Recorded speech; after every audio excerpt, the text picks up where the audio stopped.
Revista Ciudadano, el conocimiento aplicado nos da poder. Yo nací en Suiza, en Zúrich, hijo de padre suizo y madre guatemalteca. Mi padre vivió en Guatemala. Aquí conoció a mi madre y aquí se casaron. Mi papá, por ser hijo de padre suizo, tenía también derecho a dos nacionalidades, a la francesa y a la suiza. Pero como francés le tocaba ya meterse y entrar a combatir contra los nazis. Entonces él dijo, yo me voy a Suiza para que nazca mi hijo allá. Entonces mi papá lo llaman y se va a la frontera, a cuidar fronteras, como militar. Mi mamá, chapina, no hablaba nada más que español, ¿verdad? Imagínense, ahí no había televisión, no había nada. Le hablo de 1938. Y ella solo sabía que algo feo se venía, que la guerra y todo, no conocía a nadie. Mi papá se fue a la frontera y mi mamá dijo, ¿qué hago? Entonces dijo, yo me regreso con mi hijo. Me envolvió en una chamarra, según cuentan, y yo nunca le quise tocar ese dolor, pero ella atravesó Alemania bajo ya los movimientos de las tropas nazis, llegó a Hamburgo. ¿Cómo llegó una chapina de Zúrich a Hamburgo en pleno movimiento de tropas? No sé.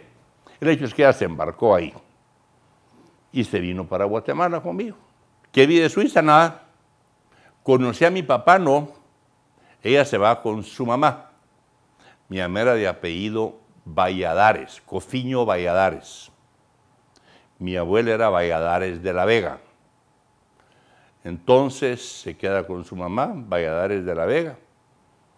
Pero entonces ella está harta y se divorcia. Entonces mi mamá se casa y se va a vivir con Castañeda a una casa. Y yo me quedo con mi abuela. Cuando tengo 12 años le da a mi abuela una pancreatitis y se muere. En ese entonces el barrio donde crecí yo era el barrio de la iglesia Santo Domingo.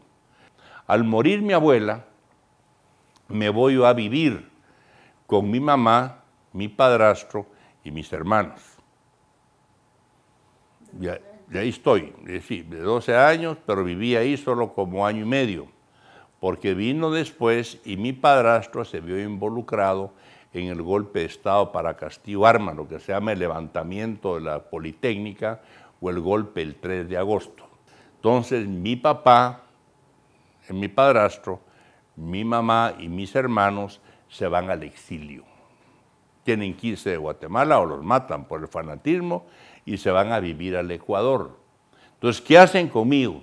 ¿Ya? Porque yo venía a vivir con mi abuela, yo no era parte del qué, y nadie me hablaba de mi papá. Total que dicen que se vaya con el padre.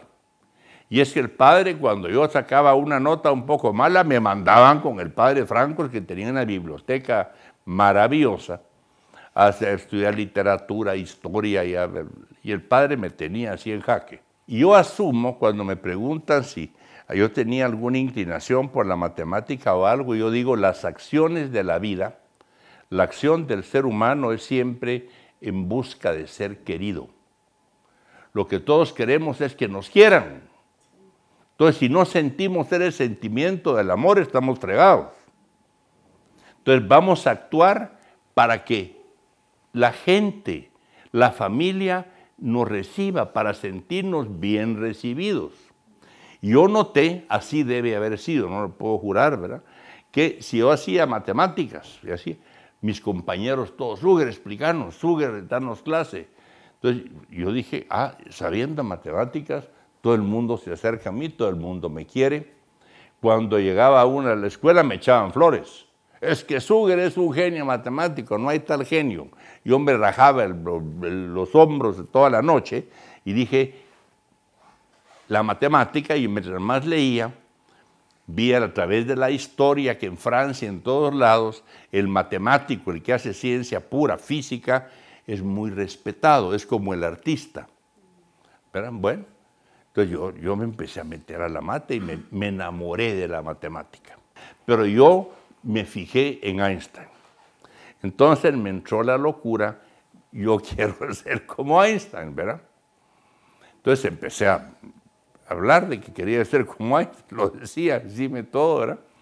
Y viene el padre y me dice, mira, ¿por qué no le escribís a tu papá? Entonces empiezo yo a vivir, que yo tengo un papá, que mi papá vive en Suiza y que yo también tengo nacionalidad suiza porque el poder estudiar allá me saldría más barato. Me dice el padre Francos que le escribiera a mi papá y lo escribí. Primera vez, debe haber sido un sentimiento muy raro decirle, soy tu hijo y quiero ir a estudiar donde estuvo Einstein. Y él me contestó, ya se había vuelto a casar.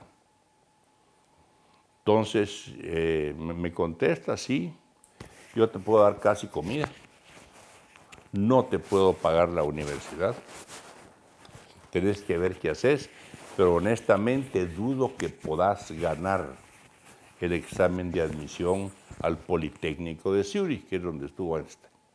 Cuando yo llegué y vi el lugar donde estuvo Einstein, me quedé con la boca abierta y dije, yo sí nunca voy a poder entrar aquí, definitivamente no. Pero no me atrevía, y me decía mi madrastra, porque primero el encuentro con mi papá en el aeropuerto, pues mi madrastra fue quien dijo, este debe ser tu hijo, y yo,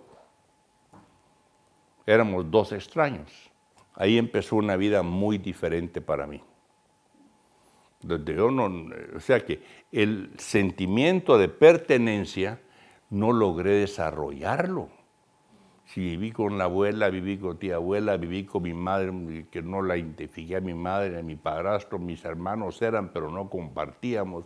De ahí una iglesia y de ahí con un suizo y una suiza. La Suiza también, gente que el europeo por lo general es gente que ha sufrido y ha pasado mucha pena.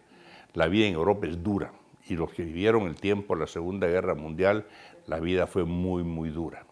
Me llevaron, es que hay institutos donde lo preparan a uno para ganar, para meterse al examen de admisión al Politécnico de Zúrich, porque no, Einstein lo perdió la primera vez, hasta la segunda lo ganó y solo hay 2 chances para entrar. Entonces vine, me preparé, eché el examen de la admisión del Politécnico y lo gané. Entonces fui admitido para estudiar física matemática en el Politécnico de Zúrich. No lo creía. Me acuerdo cuando fui a buscar mi nota, porque hay exámenes orales y hay exámenes escritos, y mi nombre estaba puesto que yo había ganado, había sido aceptado. Lo gané en la primera. Y me acuerdo aquellos corredores, pues si conocieran ese cuento, eran como un templo, ¿verdad? Como un convento. Y ahí conocí toda Suiza, terminé el servicio militar, y cuando volví y empecé a estudiar, me llamó Holliger.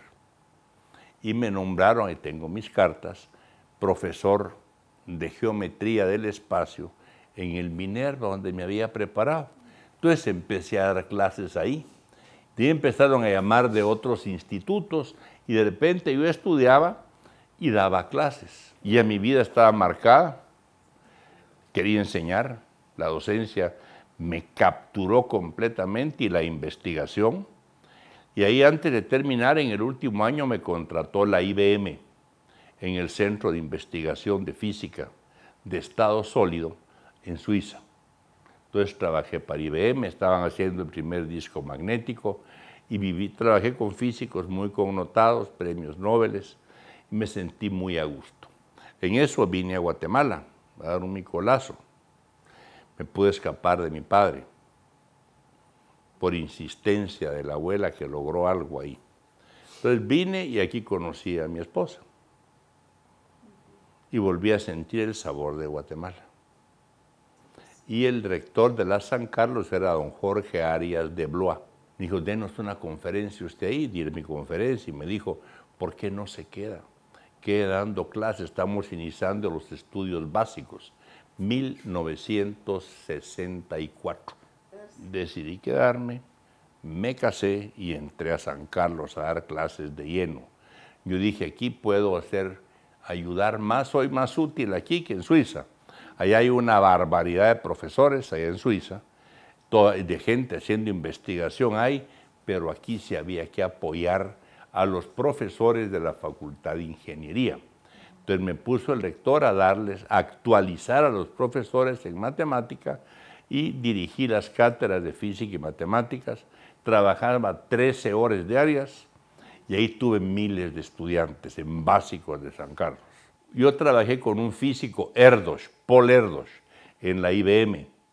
Y a él lo hicieron profesor en Michigan State. Y me dijo, véngase conmigo acá de mi asistente y termine su doctorado en Michigan. Y me da trabajo como investigador 1 en el departamento de física molecular, pero para hacer mi trabajo de doctorado en el tema que yo había empezado en mecánica cuántica. Entonces empiezo a trabajar ahí con él. Pasé en Texas 5 años. Entonces terminé el doctorado en Texas, me dieron trabajo y me financió la Fundación Welch de Houston para hacer una investigación de postdoctorado. La terminé, pero ahí me di cuenta que, que estando en Texas, yo no había ido a mis hijos, no los había llevado ni a un parque, al Six Flags, porque yo tenía que darle. Entonces dije, yo tengo que hacer más vida de familia también, porque entonces me voy a Guatemala, donde hay tiempo para todo. Al retornar, volví a San Carlos, ni modo, pero se empezaba la Marroquín. Entonces, ya había dado en la del Valle, en la Galvez. Yo fundé física y matemáticas en la del Valle, fundé los estudios generales en la Mariano Galvez, estaban por todos lados. Y ya acababan de abrir la Marroquín. Y yo me di cuenta de que las empresas preferían contratar ingenieros como gerentes administrativos y gerentes de empresa que administradores de empresas. Entonces me junté con el doctor Ayao y le dije, mire, aquí hace falta abrir una escuela de posgrado en administración de empresas, pero para que estudien, ¿qué? No es un verdadero máster, porque el máster lo que te trata es de mejorar el nivel que tiene el administrador, de subirlo. Pero aquí era que había mucho ingeniero trabajando en bancos, en comercios, en todo, que no sabían de finanzas ni leer un estado financiero. Entonces abrimos la Escuela Superior de Economía y Administración de Empresas. Y en la Marroquín empecé yo la Facultad de Computación, fue la primera en Guatemala, en 1977, lo que es física aquí, Facultad de Ingeniería de Sistemas, Informática y Ciencias de Computación, con una gran ventaja, ¿verdad? Vine yo y le dije a Yao, hay que abrir esa facultad porque viene la computación, y me dijo, no, eso es mucho pisto y todo usted, pero usted quiere hacerla, hágala. Igual que Holly, ¿verdad? Quiere hacer el problema, hágalo. Pero aquí no hay plata. O sea, usted no espere ni un centavo. Por el contrario, va a tener que pagar aquí por los salones que utilice. Pero le damos el nombre, para que la gradúe como una facultad de la Marroquín. Entonces yo le dije, está bien. Entonces presté plata. Y la presté en Crediza, como tarjeta. 60,000 pesos fue. Y con eso empecé a comprar computadoras Radio Shack, la TR-80. Y así abrimos. Y empecé ahí hasta la Facultad de Ingeniería de Sistemas y a preparar gente. Y cuando no había profesor, yo me preparaba y daba la clase. Y de ahí dije, hay que llegar a formar el pequeño empresario. Hoy tenemos 64 centros de estudio en toda la República. Entonces abrimos las carreras esas, pensando igual que usted, ¿qué dice? Que paguen 25 quetzales, pero que paguen algo. Y a uno le duele ver que hay gente, ahora, si usted los ve muy mal, que pague 1, pero que pague 1 quetzal, y usted ve que sacan ese quetzal, pero es parte de su educación, para que vean que tienen el derecho de exigir. El profesor no vino, tiene que venir el profesor, porque yo pago por mi educación, aunque sea un quetzal, ¿verdad? Y así fue como empezamos a crecer demasiado. Entonces la Maro dijo, uy, ya están comiéndose todo aquí, ya son demasiado grandes, ya no caben, entonces hagan su universidad y hicimos la Galileo.